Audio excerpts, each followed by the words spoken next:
and gentlemen, it's your boy Jez. Welcome back to another Madden 25 online ranked match. And today, we have the Kansas City Chiefs going up against the Seattle Seahawks. Now, anytime you go up against the Seahawks, you generally want to have, a good game plan, because they're arguably the best team in the game. So, I definitely liked the team I had heading into the matchup. Anytime I have a team that has a dominant running back going up against the Seahawks is, a team where I like my chances, because obviously with Jamal Charles, you want to be able to run the ball, keep the ball on the ground, and have success through him. And, if I could avoid those monstrous defensive cornerbacks that the Seahawks got, the better my opportunity should be of being able to win. So, of course, first play of the game, we give it to my main man, JC. Just trying to be successful on the ground, man. If we're going to have any chance of winning this game, we got to be effective on the ground and open up the pass. But, if we can keep the ball on the ground at all times, let's go on ahead and do that. So, right here, we run the ball, but we get stopped, and it's 3rd and long. And right here, we had the skinny over the middle, but I didn't click on to about a full second after I threw the ball. That right there definitely messed up the user catching right there. And, just a failed drive. 4th down was a no-go. He catches us first play with a comeback route, and then he does a nice little 20-80 in the air as a celebration as he goes up 7-0. So that's like, okay, we're already down one possession. Hopefully we can just go on ahead and somehow get that possession back. The Seahawks have such a monstrous offensive, running back themselves. But, I feel eventually, we could probably force a mistake or two. The Chiefs got themselves a very, very, very good defense. But, when you think of the Seahawks, you think of their monstrosity of a defense that they have.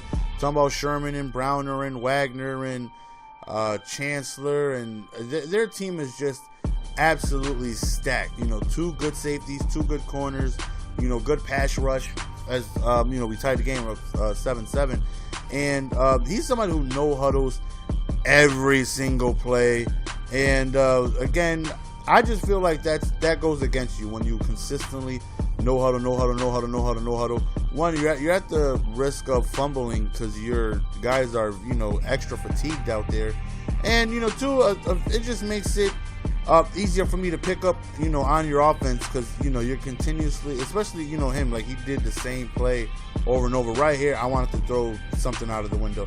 We catch an interception. It's a fumble, and he recovers, and it's now 1st down from him. And I'm thinking to myself, are you kidding me? We stop him, we get the ball, and we fumble on the interception return. Ah, man, frustration level 1,000. 1,000, because for me, stops don't come that easy. You know what I mean? I definitely feel like I work hard for each and every single defensive stop, and then to just give the ball right back, oh man, I was extremely frustrated. Now he's starting to pound the ball a little bit with Marshawn. He generally has the same play. He'll come out like in a 4-receiver set, then he'll motion out his running back, and he has a slant over the middle with his tight end, and there's a couple routes over the middle, and I feel like, no huddling, I've already seen, like, it's only been a corner, but I've already seen damn near everything he has to offer. You know what I mean? I've seen almost every offensive play he likes to run.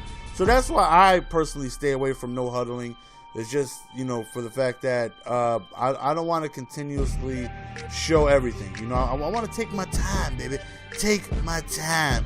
But, no huddling is, I've no huddled. This is the first Madden, actually, where I've ran a no huddle offense. I've usually always no huddle, because you want to keep the defense on their toes. And, it can be tough stopping a no huddle offense. But this is actually the first year I've gone away from it, and I think I've benefited from it, just taking my time going back into the huddle. Even if I'm going to select the exact same play, still going to the huddle, take your time, and I think it's benefited me a lot. Right here, we go to the read option with Smith, and he tries to let us score right there, but we decide to slide down. He wants the ball back, before halftime, and I'm definitely a little weary of that, because he does get ball at halftime. So Right here, you see he backs everybody up. He's trying to let me score. I decide to just get tackled down the 1 yard line. He wastes another timeout, and then he decides to do the same play, let me score. So right now, I'm definitely worried because he can score here. He gets the ball at halftime, score again. Now I'm down 28-14, and that right there will be a tough situation to try and come back from. So right now, we're just hoping for a mistake. Right there, he throws right over the middle. I'm sorry, son, but no of you. Give it to me, baby. That right there was a huge interception. That right there gave us the ball in great field position. You know, what he was known with the tight end is I would lurk the slant, so he would put him on a streak. So I would inch my safety up closer to try and bite on that streak just in case he put him on a streak and not a slant. That's exactly what happened. Right here, man, we try to go to the back of the end zone on a fade, but when your cornerbacks are 6'8", like the Seahawks, that's very tough to get on him. Browner just snags it down. But the very next play, he goes over the middle, and another interception, two-piece. That right there was huge because it still gives us an opportunity to score. We really quickly go over the middle. We call a timeout, and we kick a field goal. So we do go into the half up 3. Definitely could have been worse, you know, because he had ball, and he was looking at being able to score and getting ball back. But thankfully, that was not the scenario. So 17-14, again, we're back again on defense, and we're just trying to pay attention to his routes that he got over the middle. Right there, don't test the user. He is so disrespectful, though.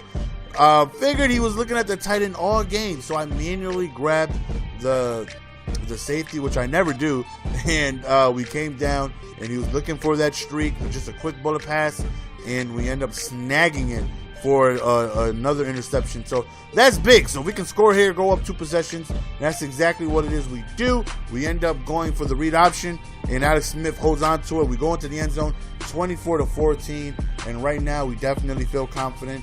You know, now it's up to our offense to win us the game no matter what happens here on out. You know, as long as he scores, doesn't, you know, technically matter.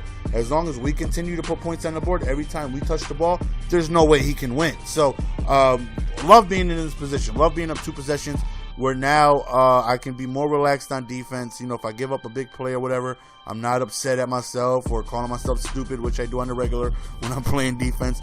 Dropped interception right there. Definitely feel like I should have had that. Very next play, quick slant over the middle, and he gets himself first down. Usually, the Madden gods kind of don't allow a, you know, dropped interception to turn into something still for the defense. So, of course, we gave up a touchdown that drive. He goes for 2 just for absolutely no reason. He was going to go for an onside. I'm like, you know, we're not having that. We'll just call a timeout. You're not going to try and catch me off guard. No idea why he went for 2 there. That right there, I don't know. You know what I mean? So, I mean, I understand that if he got it, it would be 22-24. A field goal would give him the lead. But on the flip side, he didn't get it. So now a field goal, instead of, you know, putting me up 6, which it would be if he took the PAT, now keeps me up a full touchdown. So I think that right there definitely hurts him, you know, at the end of the day. So right here we go for a read option. We hand it off and we get ourselves another first down. You know, field goal puts us up a full touchdown. So we're fine with that. If the situation calls for it, we will kick a field goal and keep up, you know, a 1 touchdown lead. But of course, we want to get in that end zone. So really quick play over the middle right here. We got ourselves a manageable 3rd and 4 situation. Let's see if we can pick up the first down. We called the wide receiver screen, but he called man-to-man for like the first time all game. So we just go to a really quick corner route, which we ended up nailing, and we just fall down. We take it down to the 4th quarter. Right here, we run up the middle with the fullback dive, get stopped on the 1 yard line. He's out of all of his timeouts. He wasted his timeouts. I believe one was like on a challenge. Another one was on that last drive. He called the timeout a little bit before the 4th quarter to stop the clock. I don't know. You know, timeouts are so important in the second half. So he's definitely at a disadvantage, being down multiple possessions and not having those timeouts. And it's a fumble, and we recover it, and we are up 11. A field goal puts us up 14. Or let's see if we can go out there and score. Alex Smith is out for the remainder of the game. He got hurt on that QB sneak touchdown, and he's out for the rest of the game. But our replacement does a great run, quick fullback dive, and we are now up 18. And now I feel like this game is over. He hasn't really, besides me making, you know, couple mistakes the first drive. We've been really successful offensively. We've been able to run the ball. We've been able to pass the ball pretty well. Haven't passed the ball too much, but the few times I have, we've been pretty successful. Right there, he scores a touchdown. It's still like, you know what, still no big worry. He should come out. He goes for 2 and doesn't get it again. So he should come out in an onside, which he did. He come out and squib, try to, but we know how to make sure we grab that. So that's what we do.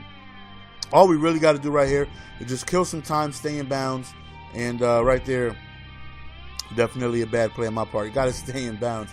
3rd and 2 right here. See if we can pick up the first down. We back up, and we do right over the middle, the angle route with the tight end.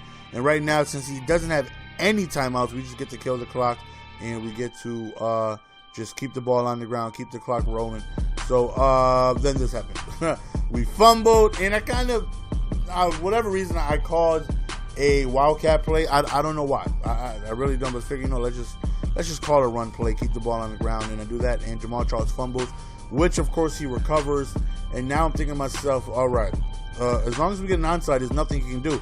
This is where if he had those timeouts, he would have been good. But since he wasted them, now there's nothing he can do to stop the clock. He goes for 2 again, and he doesn't get it. So he missed out on 3 points. Right here, he goes for the onside. We recover. So we just kill the clock. Like I said, no timeouts. There's nothing you can do. And we end up barely winning, but a victory is a victory. Like the great Vin Diesel once said, doesn't matter if you win by an inch or you win by a mile. Winning is winning. It's an ugly victory, but we come up with the W at the end of the day. So that's the end of the game, guys. Hope you guys enjoyed it. We do come away with 11 points. So he's ranked somewhere in the top, I don't know, 1,000 somewhere. He definitely played a different style of, wasting all those timeouts. And I don't know, he played a little awkwardly. But nonetheless, we end up winning. So hopefully you guys enjoyed the game. It's your boy GS, and we are out. Peace.